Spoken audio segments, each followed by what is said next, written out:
rather, the real church lady.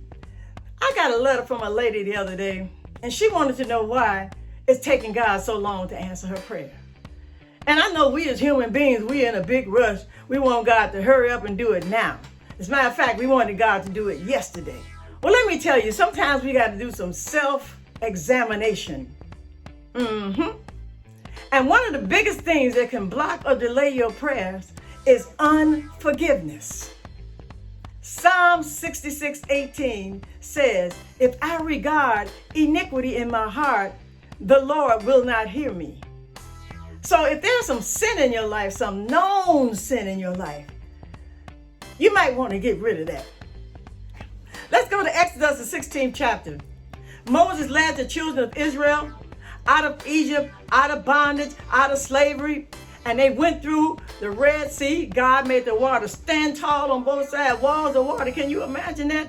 All frozen right there in place. I'd be looking like, okay, I hope this water don't fall before I get across. I don't care about nobody behind me, but I just want to get across. And they went through triumphantly to the other side.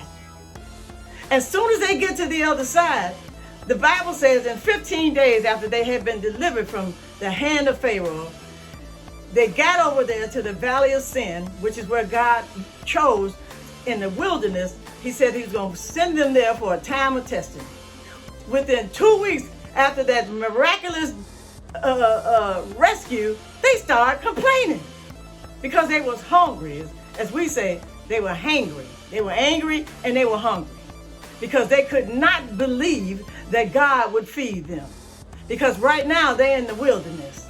Nothing but sand, nothing but wasteland, nothing but stubble, no place to grow anything, and they had nothing to eat. And this is just before he sent them the manna. So they started complaining to Moses. Here's another one, grumbling, mumbling, and complaining. You want to see your prayers not answered? Well, you start grumbling, mumbling, and complaining. But the biggest one of all of these is unbelief. You can only receive if you believe. And so the Israelites saw God do so many things, along with the 10 plagues that he brought on Pharaoh. It didn't go nigh their house. He did so many things for them, but yet they still harbored unbelief. So the biggest thing in your life that could cause God to either delay or not give you at all what you want is to grumble, mumble, and complain in unbelief. Because grumbling and mumbling and complaining is a sign of unbelief. Let me get back to Moses and his children. Once they found out that there was no food there yet, they preferred to go back to slavery, where at least they knew that there was food to eat. Even though Pharaoh was a hard taskmaster, he was beating them, he imprisoned them, he made them work 24/7, and they were sweating and they were not clean. They didn't have all of the things that they needed, but they'd rather go back to the flesh pots and go back and eat at Pharaoh's place than to step out and trust God. And some of y'all are stuck in the positions that you're stuck in because you can't step out. You don't want to get out of your comfort zone.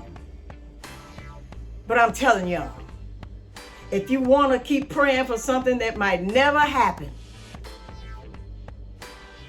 keep harboring unforgiveness and keep grumbling, mumbling, and complaining, and keep living in unbelief. Well, somebody got to say it, so it might as well be me. You know I love y'all. Bye.